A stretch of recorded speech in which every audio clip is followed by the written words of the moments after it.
Shalom, puji Tuhan kita boleh berjumpa. Kita akan sedikit merenungkan firman yang akan saya sampaikan pada kesempatan saat ini. Mari terlebih dahulu kita berdoa. Kami bersyukur bahwa segala kebaikan Tuhan, bahwa setiap anugerah yang berlimpah-limpah atas hidup kami. Terima kasih buat hari ini. Tuhan pelihara luar biasa. Kami akan mendengarkan sedikit firman-Mu. Berfirmanlah, berbicaralah Tuhan bagi kami sekalian. Demi nama Yesus, haleluya, amin.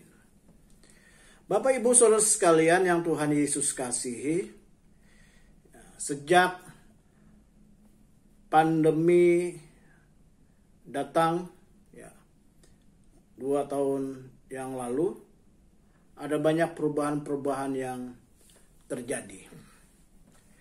Seakan-akan dunia ini, bumi ini, kehidupan umat manusia begitu tergoncang dengan segala masalah yang berhubungan dengan pandemi COVID-19.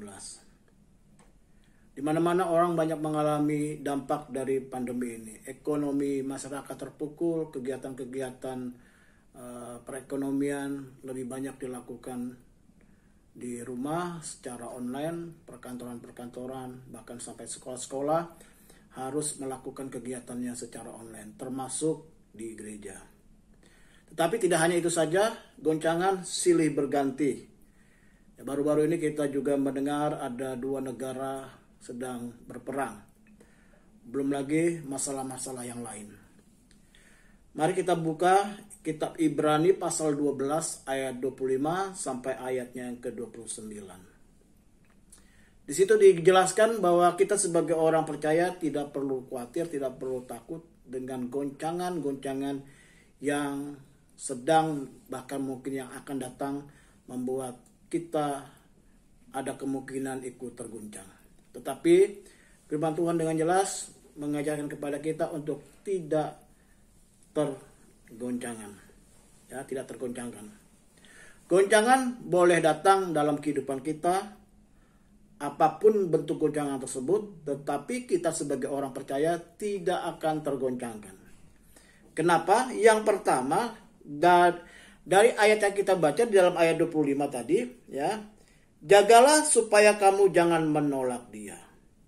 Yang pertama, orang bisa tetap kuat, tetap tangguh menghadapi berbagai masalah yang bisa menggoncangkan kehidupannya. Dia tidak tergoncangkan. Yang pertama, jangan menolak Dia. Dianya ini bicara tentang Yesus.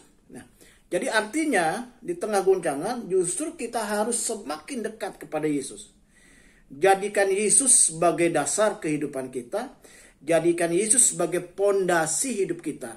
Jadikan Yesus sebagai juru selamat. Kata juru selamat artinya Dia bisa menyelamatkan untuk berbagai hal. Tidak hanya keselamatan jiwa, surga dijanjikan untuk kita kalau kita percaya kepada Dia. Tetapi juru selamat ini juga saya percaya bicara tentang keselamatan yang bisa Dia berikan ketika kita menghadapi berbagai goncangan. Yang kedua, dalam ayatnya yang ke-27 tadi diungkapkan, yang ke-27 ungkapan satu kali lagi menunjuk pada perubahan, pada apa yang dapat digoncangkan. Karena Ia dijadikan supaya tinggal tetap apa yang tidak tergoncangkan. Artinya dari kalimat ini, dari kalimat ini artinya goncangan pasti selalu ada dalam bentuk apapun. Tetapi Tuhan mengingatkan kita tidak tergoncangkan karena pertama tadi saya katakan jadikan Yesus sebagai juru selamat, sebagai pondasi, sebagai yang utama dalam hidup kita. Jangan tolak Dia. Jadi Yesus adalah kunci yang paling utama.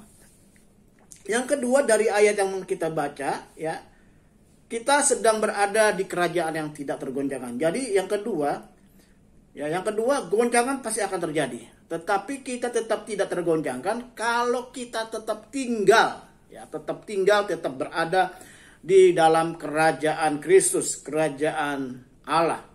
Karena kerajaan ini tidak akan tergoncangkan. Itu yang kedua. Yang ketiga, yang membuat kita tidak tergoncangkan dalam ayatnya yang ke-28.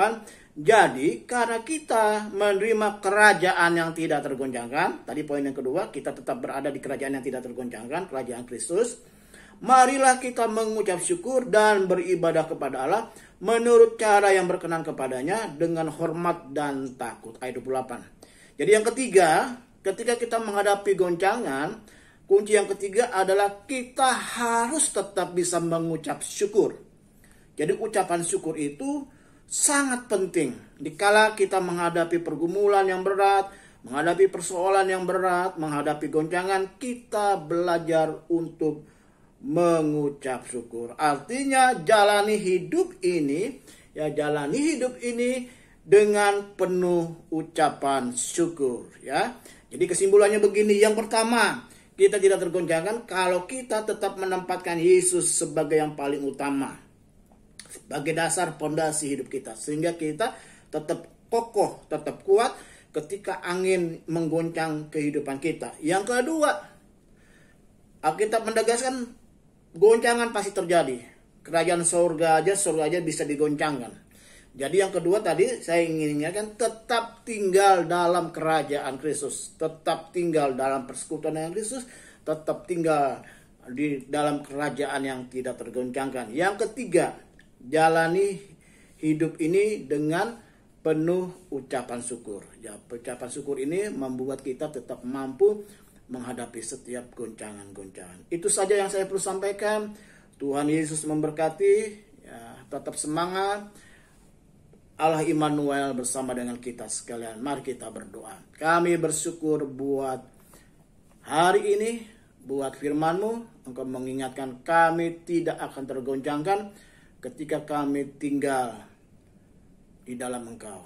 Terima kasih untuk semuanya Tuhan. Buat segala kebaikan Tuhan. Kami jalani hidup kami hari-hari ke depan menjadi hari-hari yang penuh dengan kemenangan, dengan kekuatan dari Tuhan.